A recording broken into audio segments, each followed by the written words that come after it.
Well, there were complaints, there were pleas by investors, business owners, hopeful retirees, and they didn't seem to have an effect on the president in getting him to reverse his massive tariff strategy. In fact, he was digging in his heels. I know what the hell I'm doing. I know what I'm doing. These countries are calling us up, kissing. They are dying to make a deal. So what changed to make President Trump change his mind and institute, at least partly change his mind, institute a 90-day pause on most of his reciprocal tariffs just hours after they went into effect? ABC News White House correspondent Karen Travers is joining us from the West Wing this morning to help explain. Was it the sell-off in the bond market, Karen, that made him do it? Pressure from within the party? Is anybody's guess as good as ours? You know, he referenced what was happening on Wall Street. He referenced, he was asked a question about the bond market and said it was looking pretty glum. But specifically on Wall Street, he, cited some of the growing concerns there and the volatility. He said that people were getting yippy, a little bit afraid. Hours before that, the president had posted a message that urged Americans to be cool, saying everything was going to work out well. You just played that soundbite on Tuesday night. He said, I know what the hell I'm doing, and you know what the hell I'm doing. He had said last week his policies weren't going to change. And on Monday, he told my colleague, Mary Bruce, that he wasn't looking at a pause in tariffs to allow for negotiations. She specifically asked him about exactly what he did yesterday, and he said he wasn't going to do that. So it was very significant for him to reverse like this. White House officials said this was the strategy all along. He was giving himself room for negotiations and that this was exactly how they wanted this to play out. But we've talked about this, how other White House officials were saying it was not a negotiation, that they weren't going to do that because this was a national emergency. And now the White House, the president then kind of undercut all of that by acknowledging that he had his eye on Wall Street and he was getting concerned by the volatility. But there was pressure from within his party, and it had been building. Mm-hmm. There were those who actually spoke out about it, and then there were others who were, kind of quietly in the ear of folks at the White House saying, this is not a good thing for us.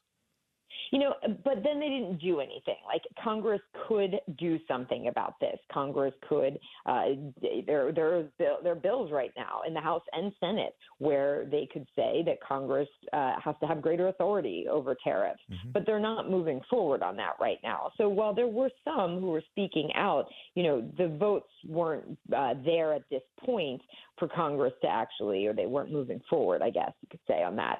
So I think that's also notable, too, that while there was some private grumbling, we weren't seeing this groundswell in Congress opposing what the president was doing through actual action.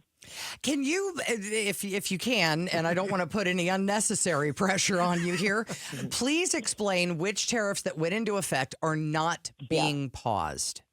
Yeah. So the so-called reciprocal tariffs. Remember last week when the president held up those charts? Those are the ones that are being paused right now.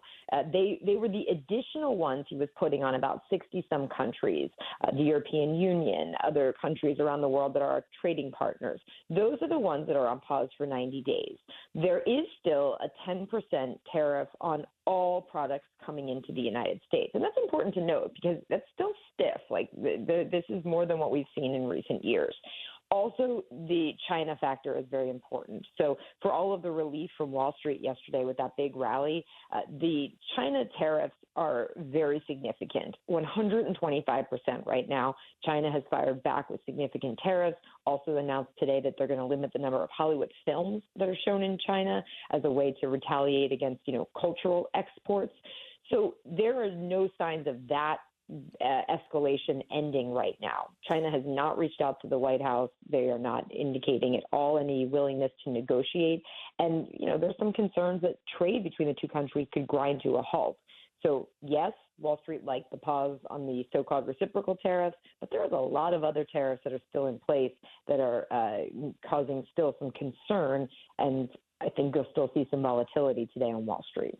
I think there's a lot of people, as we talked to Karen Travers at the ABC News White House correspondent, there's a lot of people in Washington that would say this has always been about China, and it's really wholly about China, right?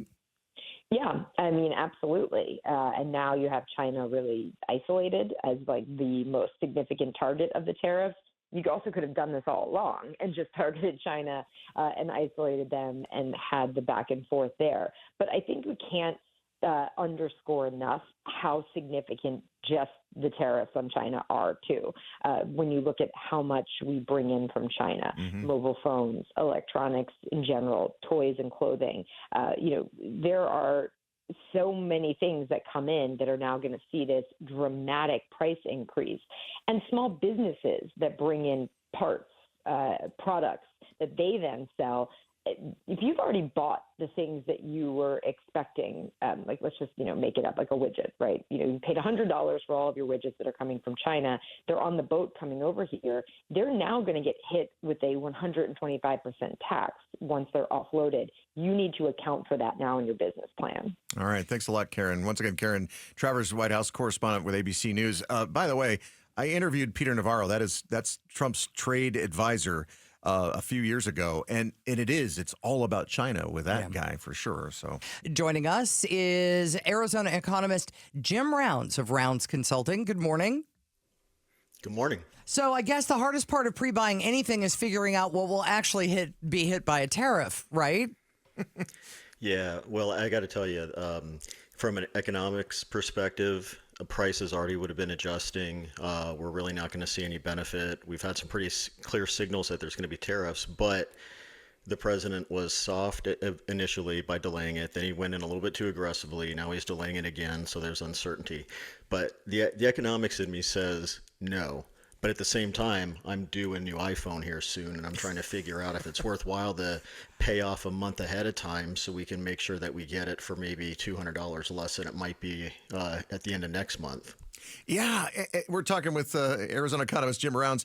So a lot of the things we buy come from China, like, at least some smartphones. And it feels like the Chinese tariffs, which weren't paused by the president, are going to be the most likely to stay in place of his tariffs. So what products are we talking about pre-buying when it comes to Chinese stuff? TVs, smartphones, or just generally junky plastic things?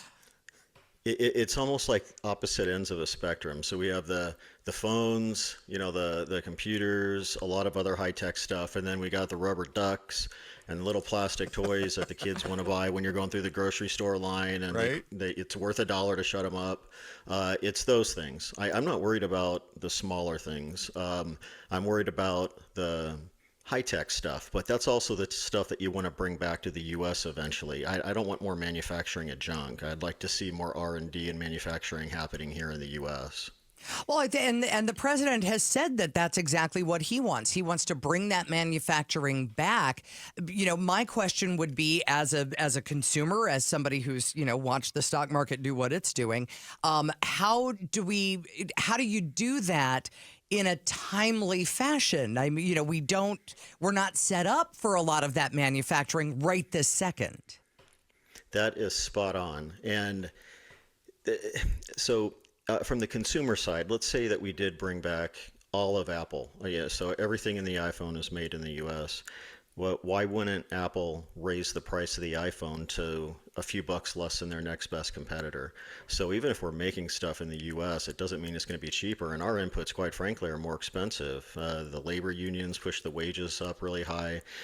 Regulatory costs have been very high in the past. And so I'm not so sure that we're going to see the economic benefits that are being discussed, but I would like to see some opportunities come back to the U.S. The bigger thing with China, though, it's a different country. They have just a horrible track record with intellectual property rights problems.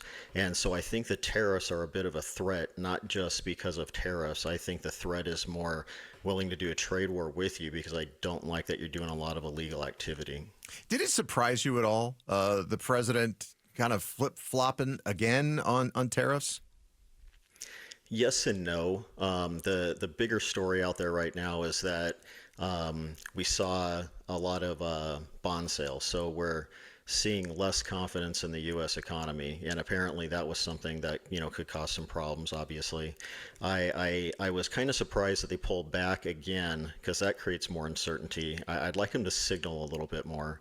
I also was surprised with that 3,000 point gain in the Dow. I set my buy threshold just a little bit below that, and I completely missed it. So congratulations to some of those people that, got a 10 to 15% increase depending on where they're investing on that. But I thought I had this pegged, and I completely missed it. And you call yourself an economist, Right? Jim. Come on. It's a joke. It's a joke. Yeah. When you look at the turmoil in the market, what's your best advice very quickly to those who are like us who just have to kind of sit there and watch? Make sure that you have an age-based portfolio. So as you get older, it's more conservative investment, so you don't put yourself at risk, and don't look at the stock market data every day. All right. I say that, but I still look at the stock market data every day. I was going to say, these are things we cannot do, but we appreciate you. Thanks a lot, Jim Rounds of Rounds Consulting. Thanks for watching Arizona's Morning News. Click to watch more from KTAR News and hit the button in the middle to subscribe.